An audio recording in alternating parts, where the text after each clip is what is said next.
Okay, NCERT 5th class EVS text book the mystery of food అమ్మా. The mystery of food లో teeth and chewing. Chewing అంటే నమలడం. ఇక్కడ మనకి teeth ఇచ్చారు చూడండి, ఇది మన మౌత్ లో టీత్. ఇందులో స్టార్టింగ్ ఈ 4 పళ్ళు ఉన్నాయి చూసారా, వీటిని ఇన్సిజర్స్ అంటాం. ఇన్సిజర్స్ ఎన్ని అంటే 4. ఇన్సిజర్స్ 4, కింద 4 పైన 4 ఉంటాయి. కింద 4 పైన 4. అయితే దీన్ని ఏం చేస్తారంటే ఇలా హాఫ్ చేసి 2 అని రాస్తారు. దీని ఫార్ములా వచ్చి 2/2 అని అంటారు. ఫార్ములా అంటే ఇలాగుంటది, 2/2 అంటే ఇలా దీన్ని ఇలా హాఫ్ చేశారనమాట. ఈ ముక్కని మనకు చెప్తారు. 2 ఇటు 2 పైన 2 ఇటు 2 మొత్తం 4 ఇన్సిజర్స్ ఉంటాయి. ఇన్సిజర్స్ ఎన్ని ఉంటాయి? 4, కింద 4 పైన 4 మొత్తం 8 ఉంటాయి. ఎన్ని ఉంటాయి మొత్తం? ఇన్సిజర్స్ ఎన్ని ఉంటాయి? 8.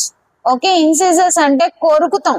దీంతో ఇన్సిజర్స్ ఏం చేస్తాం అంటే కొరుకుతాం. Incisors to cut. Incisors to cut, cut చేస్తాం, కొరుకుతాం. Incisors to cut. Next incisors next ఏముంటాయంటే కెనైన్స్. టు టేర్ అంటే చీల్చడానికి. ఈ కెనైన్స్ డాగ్స్ లో పెద్దగా కనబడతాయి, ఎందుకంటే అవి మాంసం తింటాయని గుర్తుపెట్టుకోవడానికి. అవి చీల్చుకుంటాయి మాంసాన్ని. టైగర్స్ లో, లయన్స్ లో పెద్దగా ఉంటాయి ఇవి. కెనైన్స్ ఎందుకుంటాయి వాటికి పెద్దగా అంటే అవి మాంసాన్ని చీల్చుకోవడానికి, తయారు చేయడానికి. సో ఈ ఇన్సిజర్స్ ఎక్కడ ఉంటాయి అంటే చూడండి, ఈ ఇన్సిజర్స్ పక్కనే కెనైన్స్ ఉంటాయి. ఇటు 1 అటు 1. సో దీని ఫార్ములా రాసేటప్పుడు 1/1 అని రాస్తాం. 1/1 ఎందుకంటే ఇటు 1 ఉంటుంది, ఇటు 1 ఉంటుంది, అటు 1 ఉంటుంది, ఇటు 1 మొత్తం 4. ఇవి ఏమో ఇన్సిజర్స్ 8 ఉంటే ఇవి క్యానైన్స్ 4 ఉంటాయి. ఇటు 1 ఇటు 1, ఇటు సైడ్ 1 ఇటు సైడ్ 1, మొత్తం ఎన్ని ఉంటాయి క్యానైన్స్? 4. ఇవి ఒక్కటే పన్ను చీల్చుతున్నట్టు ఉంటాయి. మీరేమైనా రాక్షసుల్ని కనుక చూస్తే వాటి పన్ను ఒకటి బయటకు వస్తుంది, కుక్కల్ని చూసినా ఒకటి బయటకు వస్తుంది, అవే కెనైన్స్. ఓకే, అలా బయటకు వచ్చే పళ్ళని కెనైన్స్ అంటాం. Okay, canines. కెనైన్స్ ఎందుకంటే టు టేర్ చీల్చడానికి, మాంసం చీల్చడానికి. Next premolars to crush. Crush అంటే నమలడం. గ్రైండ్ అంటే దాన్ని ఇంకా బాగా నమలడానికి. ఓకే, క్రష్ అంటే కొరుకు పళ్ళు. ఇవేమో కట్ అంటే ముందు కొరుకుతాం, దాన్ని ఏంటి పళ్ళలో పెట్టి దాన్ని గట్టిగా నొక్కుదాన్ని క్రష్ అంటాం. ఓకే, కొరకడేమో కట్టు, క్రష్ ఏమో గట్టిగా నొక్కుతాం, నొక్కేవి క్రష్. దాన్ని గ్రైండ్ చేసేవి మోలార్స్. ఓకే, ప్రీ మోలార్స్ ఎన్ని ఉంటాయంటే 2 ఉంటాయి. ఇటు 2 ఉంటాయి, ఇటు సైడ్ 2 ఉంటాయి, ఇటు సైడ్ 2 ఉంటాయి, ఇటు సైడ్ 2 ఉంటాయి. సో దీని ఫార్ములా రాసేటప్పుడు మళ్ళీ 2/2 అంటాం, ఎందుకంటే అటు ఇటు 2 ఉంటాయి. ఇటు 2 ఇటు 2, అటు 2 ఇటు 2. ప్రీ మోలార్స్ మోలార్స్ కన్నా చిన్నగా ఉంటాయి, 2 ఒకలాగే ఉంటాయి. ఓకేనా? ఎలా ఉంటదంటే పన్ను వెడల్పుగా ఉంటది. మీ పన్ను ఒకసారి లోపల చేపెట్టి చూసుకుంటే ఆ పన్ను వెడల్పుగా ఉంటది. ఇది బాగా వెడల్పుగా ఉంటుంది, ఇది కొంచెం వెడల్పుగా ఉంటది, అంతే. ప్రీమోలార్స్. ప్రీమోలార్స్ 2 ఉంటాయి, ఇటు 2 ఇటు 2. వెంటనే కెనైన్స్ పక్కనే ప్రీమోలార్స్ ఉంటాయి. కెనైన్స్ పక్కనే ప్రీమోలార్స్ ఉంటాయి. ఇక్కడ చూడండి, ఇవి ఇన్సిజర్స్. ఇన్సిజర్స్ లో 2 ఇన్సిజర్స్ పెద్దగా ఉంటాయి, ఫ్రంట్ 2 పెద్దగా ఉంటాయి, దాని పక్కన కొంచెం చిన్నగా ఉన్నాయి చూసారా. ఇన్సిజర్స్ ఇవి మొత్తం 4. ఇన్సిజర్స్ తర్వాత ఉండే కెనైన్ ఒకటే ఉంటది, కెనైన్. తర్వాత ప్రీమోలార్స్ మళ్ళీ 2 ఉంటాయి. ఆ ప్రీమోలార్స్ వెనకాలే మోలార్స్ 3 ఉంటాయి. ఈ ప్రీమోలార్స్ ఏమైతాయంటే పెద్దవాళ్లలో వస్తాయి ఎక్కువగా, చిన్నపిల్లలకి అప్పుడే రావన్నీ. ప్రీమోలార్స్ గ్రైండ్ చేయడానికి. ఓకే, ఇక్కడ నుంచి మనకి మొత్తం ఎన్ని సెట్స్ ఎన్ని వచ్చినాయి? 1 2 3 4 5 6 7 8 వస్తాయి. ఇటొక 8, ఇటొక 8, ఇటొక 8, ఇటొక 8, 8 మొత్తం 32. 8 4s 32. అది పెద్దవాళ్ళకి. చిన్న వాళ్ళకి 20 ఉంటాయి. అంటే ఇటు 5, ఇటు 5, ఇటు 5, ఇటు 5. 5 ఏమిటంటే ఇన్సిజర్స్ 2, కెనైన్ 1. ఓకే, ఇవి ప్రీమోలార్స్ 2. 1 2 3 4 5, ఈ 5 వస్తాయి. మోలార్స్ అనేవి పెద్దవాళ్ళకి వస్తాయి కొంచెం కొంచెం. ఓకే, అలాగా 20 అలా 32 పళ్ళు వస్తాయి. ఓకే, ఇవి ఎన్ని వస్తాయి ప్రీమోలార్స్ అంటే 3/3. ప్రీమోలార్స్ 3/3. ఓకేనా, అర్థమైందా? ఇవి వేటికి ఎన్ని ఉంటాయి అనేది ఇంపార్టెంట్. ఇన్సిజర్స్ మొత్తం ఎన్ని ఉంటాయి, టోటల్ ఎన్ని ఉంటాయి? Very good. One side upper జాలో ఎన్ని ఉంటాయి? 4. లోవర్ జాలో ఎన్ని ఉంటాయి? 4. అంతే. ఇది అప్పర్ జా, ఇది లోవర్ జా. అప్పర్ జాలో 4 ఉంటాయి, లోవర్ జాలో 4 ఉంటాయి. టోటల్ గా 8 ఉంటాయి ఇన్సిజర్స్. కెనైన్స్ అప్పర్ జాలో ఎన్ని ఉంటాయి? Very good, 2. లోవర్ జాలో ఎన్ని ఉంటాయి? 2. టోటల్ గా ఎన్ని ఉంటాయి? 4. Very good. ప్రీమోలార్స్ అప్పర్ జాలో ఎన్ని ఉంటాయి? నో, ఇటు 2, ఇటు 2, 4. ప్రీమోలార్స్ ఎన్ని ఉంటాయి అప్పర్ జాలో? లోవర్ జాలో టోటల్ 8. మరి మోలార్స్ ఎన్ని ఉంటాయి అప్పర్ జాలో? Very good, 6. లోవర్ జాలో టోటల్ గా వెరీ గుడ్ 12. అండర్స్టాండ్? ఏవి ఎక్కువ ఉన్నాయి? ఇన్సిజర్సా, కెనైన్సా, ప్రీమోలార్సా, మోలార్సా? yes, మోలార్స్ ఎవరికి వస్తాయి? ఎక్కువ పెద్దవాళ్ళకి వస్తాయి, చిన్నపిల్లలకి ఉండవు. Okay, incisors to cut, canines to tear, premolars to crush and molars to grind. ఇది గుర్తుపెట్టుకోవాలి. నెక్స్ట్ ఇక్కడ ఒకటి ఇచ్చారు చూడండి. Chewing properly releases saliva. Saliva అంటే నోట్లో లాలాజలం అంటాం చూసారా, నోట్లో వాటర్ వస్తుంది, ఏదైనా చూడగానే మనకి నోరు ఊరుతుంది, అది సలైవా. దాన్ని ఏమంటాం? సలైవా, లాలాజలం. ఈ కుక్కల్లో మనకి ఎక్కువ చూస్తూ ఉంటాం. ఈ సలైవా వల్లే మన డైజెషన్ స్టార్ట్ అవుద్ది. ఈ సలైవా మన డైజెషన్ ని స్టార్ట్ చేస్తుంది. మనం గనక టీవీ చూస్తూ తిన్నామనుకో ఈ సలైవా ఊరదు. అదే మనం ఫుడ్ చూసి తిన్నామనుకో సలైవా ఊరుతుంది. అర్థమైంది? మనం తినే దాని మీద ఇంట్రెస్ట్ ఉంటది, మనకి సలైవా వేడిగా తినాలనిపిస్తుంది బజ్జీలు. ఓకేనా? Helps digest the food. ఈ సలైవా ఏం చేస్తుంది? Helps to digest the food. Food digestion ఎక్కడ జరుగుద్ది అంటే ఫస్ట్ ఎక్కడ జరుగుద్ది అంటే ఫస్ట్ ఎక్కడ జరుగుద్ది అంటే మౌత్ లో జరుగుద్ది. డైజెషన్ ఆఫ్ ద ఫుడ్ ఎక్కడ జరుగుద్ది? First digestion of the food ఎక్కడ జరుగుద్ది?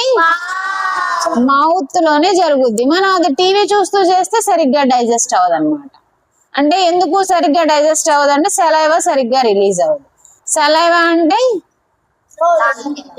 లాలాజలం, లాలాజలం. ఓకేనా? లాలాజలం. నెక్స్ట్ ఇక్కడ ఒకటి ఇచ్చారు చూడండి, ఏమన్నారు? Eating with your hands is common in India. మనం హ్యాండ్స్ తోనే తింటాం. It helps you feel the texture of food. అంటే ఫుడ్ అని పట్టుకుంటాం, ఆ ఫుడ్ ని పట్టుకొని భలే స్వీట్ గా మెత్తగా ఉందని మనం ఎంజాయ్ చేస్తూ తింటాం ఫుడ్. మనకు అలా పిసుక్కొని కదా. అదే మామిడికాయ పచ్చళ్ళలో నెయ్యి వేసుకొని అలా కలుపుకొని తింటే హ్యాపీగా అనిపిస్తుంది. అలాగే టెక్స్చర్ ఆఫ్ ఫుడ్ మనకి ఇష్టం. ఓకే, ఆ చేతుల్ని నాకుంటా అక్కడ prepares your stomach for digestion. ఇలా తినడం వల్ల మన స్టమక్ రెడీ అవుతుంది అనమాట డైజెషన్ చేయడానికి. సో స్పూన్ తో తినడం కన్నా చేత్తో తింటే డైజెషన్ బాగా జరుగుద్ది. చాప్ స్టిక్స్ తో తింటారు వాళ్ళు. వాళ్ళు ఎక్కువ తినకూడదని ఆ చాప్ స్టిక్స్ తో తింటారంట, ఎక్కువ తినకూడదని. ఓకేనా? ఇక్కడ ఫైండింగ్ 10 అని ఇచ్చారు చూడండి. తాను కనుక్కున్న కొత్త విషయం ఏంటో 10th విషయం ఏంటంటే chewing food properly breaks down the food. అంటే ఫుడ్ ని మంచిగా ముక్కలు చేసుద్ది. ఓకే, చూయింగ్ అంటే నమలడం, and releases saliva which helps in digestion. ఇలా చూ చేయడం వల్ల మనకి సలైవా కూడా రిలీజ్ అవుతుంది, అది మన డైజెషన్ కి హెల్ప్ చేస్తుంది. ఈ అమ్మాయికి అనుకున్న కొత్త విషయం. ఎవరు అమ్మాయి? దిశ. ఓకే, ఫైండింగ్ 11 ఏంటి? Different types of teeth have different uses. ఒక్కొక్క రకం టీత్ ఒక్కొక్క యూజ్ ఉంటుంది. ఓకే, మనకి ఇన్సిజర్స్ దేనికోసం? కట్. చూడండి, 1-2 సార్లు చూడండి. ఇన్సిజర్స్ దేనికోసం? మరి దాని పక్కన ఉన్న కెనైన్స్ టేర్ అంటే చీల్చడం. ఓకే, దాని పక్కన ఉన్న molars premolars. Very good, crushing. దాని పక్కన ఉన్న molars grinding. So different uses ఉన్నాయన్నమాట. నెక్స్ట్, ఓరల్ హైజీన్ అంటే నోరు నీట్ గా ఉంచుకోవాలి, నోరు వాసన రాకుండా హైజీన్ నీట్ గా ఉంచుకోవాలి. అంటే టూత్ ఏక్ వస్తుంది, ఉంచుకోకపోతే ఏమవుద్ది? టూత్ ఏక్ అంటే నొప్పి, ఏక్ అంటే నొప్పి, టూత్ ఏక్ వస్తుంది, పన్ను నొప్పి పుడుతుంది. She visited the dentist with her parents. Dentist ఎవరు? డెంటిస్ట్ అంటే వెరీ గుడ్. పళ్ళకి మనకి క్యాప్లు వేస్తారు, సిమెంట్ పెడతారు, పళ్ళ డాక్టర్. డెంటిస్ట్ ని పళ్ళ డాక్టర్. మన టూత్ ప్రాబ్లం వస్తే డెంటిస్ట్ దగ్గరికి వెళ్ళాలి.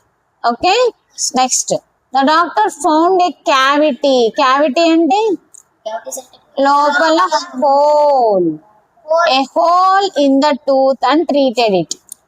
ఓకే, మనం ఎప్పుడు ఈ క్యావిటీలు వస్తాయి అంటే పళ్ళు తోముకోకుండా చాక్లెట్లు తినేసి నిద్రపోతాం అనుకో, ఆ చాక్లెట్ల కోసమని పురుగులు వచ్చి మన చాక్లెట్లతో పాటు మన పళ్ళను కూడా తినేస్తాయి. Okay, next, rinse your mouth after eating. అందుకనే నోరు పుక్కిలిచ్చుకోవాలి. రిన్స్ అంటే వాటర్ తో వాష్ చేయడాన్ని రిన్స్ అంటాం. Rinse your mouth after eating. Brush your teeth regularly. రోజు actually twice a day, morning night before sleeping. Actual గా స్లీపింగ్ చేసేటప్పుడు కూడా పేస్ట్ యూజ్ చేయకూడదు, పేస్ట్ కూడా డేంజరే, పేస్ట్ పోవాలి. Next, eat fewer sweets. తక్కువ తినాలి. ఫ్యూవర్ అంటే తక్కువ తినాలి. ఇది ఫైండింగ్ 12 అంటే ఓరల్ హైజీన్ ఈజ్ ఇంపార్టెంట్ అని తెలుసుకుంది.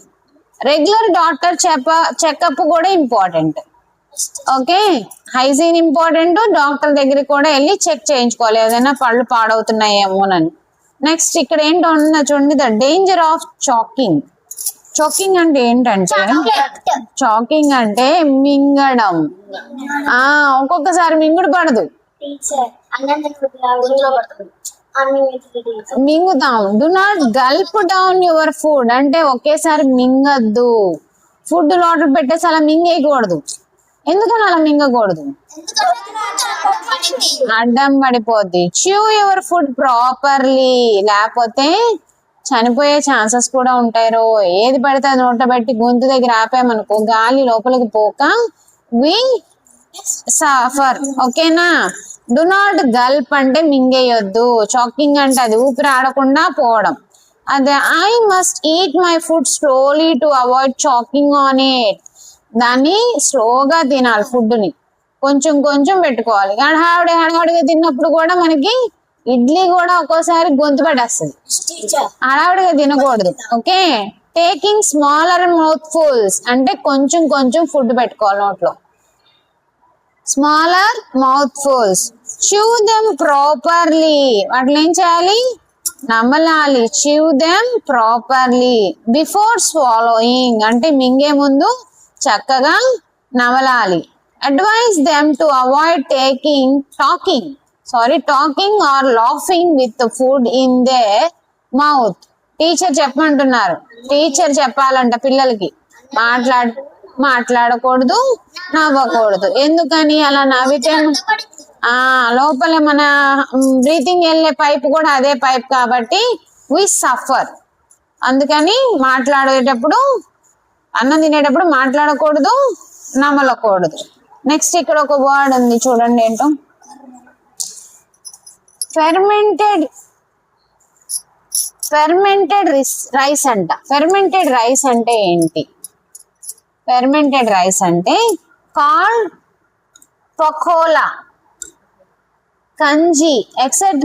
is eaten in many parts of India.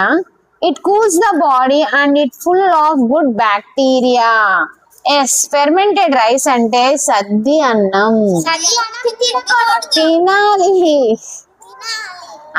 ఇదివరకు రాత్రిపూట ఏం చేసేవాళ్ళంటే రాత్రిపూట అన్నం మజ్జిగ పెట్టేసి పక్కన పెడతారు.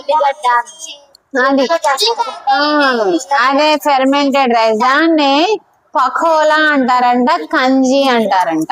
ఓకే, ఆ ఫెర్మెంటెడ్ రైస్ చాలా మంచిది. దానివల్ల మనకి గుడ్ బ్యాక్టీరియా బాడీలో పెరుగుద్ది. ఏం పెరుగుద్ది? గుడ్. ఓకే, లోపల గుడ్ బ్యాక్టీరియా పెరుగుద్ది. నెక్స్ట్ ఈ లెసన్ లో లాస్ట్ వన్ రోటీస్. రోటీ అంటే చపాతి. ఎలా ప్రిజర్వ్ చేస్తారంటే డీహైడ్రేషన్ అంటే వాటర్ అంతా తీసేస్తాం. ఓకే, కాక్రా. పాపడ్ అంటే అప్పడం, dried in sun.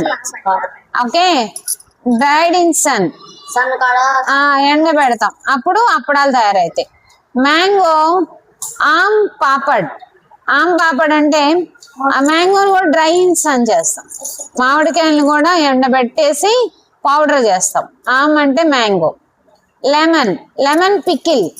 Lemon pickle కూడా మనం ఏం చేస్తాం? సాల్ట్ వేసి చేస్తాం. పచ్చడి ఎప్పుడు నిల్వ ఉండాలంటే ఏం చేయాలి మనం? సాల్ట్ వేస్తాం. ఆయిల్ కూడా వేస్తాం. ఏం చేస్తాం? Salt, oil, salt. Okay, oil, salt వేస్తాం. నెక్స్ట్ బటర్ అంటే వెన్న. వెన్న గీ కింద రావాలంటే ఏం చేయాలి? డీహైడ్రేషన్ అంటే దాంట్లో ఉన్న వాటర్ అంతా తీసేసేయాలి. దాన్ని బాయిల్ చేస్తాం. బటర్ ని ఏం చేస్తాం? బాయిల్ చేస్తే అందులో ఉన్న వాటర్ అంతా ఏమైపోద్ది? ఎవాపరేట్ అయిపోయి మనకి గీ వచ్చుద్ది. బటర్ అంటే వెన్న, గీ అంటే దీన్ని ఏం చేస్తే మనం మంచిగా గీ అవుద్ది. బాయిలింగ్ చేయాలి. Okay, next juice. Juice, క్యాండ్ juice ఎప్పుడు అవుతుంది? దీంట్లో మనం ఏమి ప్రిజర్వేటివ్స్ యాడ్ చేస్తాం. జ్యూస్ పాడవకుండా ఉండాలంటే ఏం చేస్తాం? దాంట్లో ఏదో ప్రిజర్వేటివ్ యాడ్ చేస్తారు. ఓకే, చిల్లీస్ కూడా చిల్లీ పౌడర్ అంటే ఎండబెడతాం. డీహైడ్రేషన్. తర్వాత ఫిష్, డ్రై ఫిష్ ఎప్పుడు అవుద్ది? దీన్ని కూడా సాల్ట్ వేసి, ఉప్పు చేపలు తెలుసు కదా, ఏం చేస్తాం? ఉప్పు చేపలు ఉప్పు పెట్టి ఎండబెడతాం, డీహైడ్రేట్ చేస్తాం. సాల్ట్ వేసి డీహైడ్రేట్ చేస్తాం. ఓకే,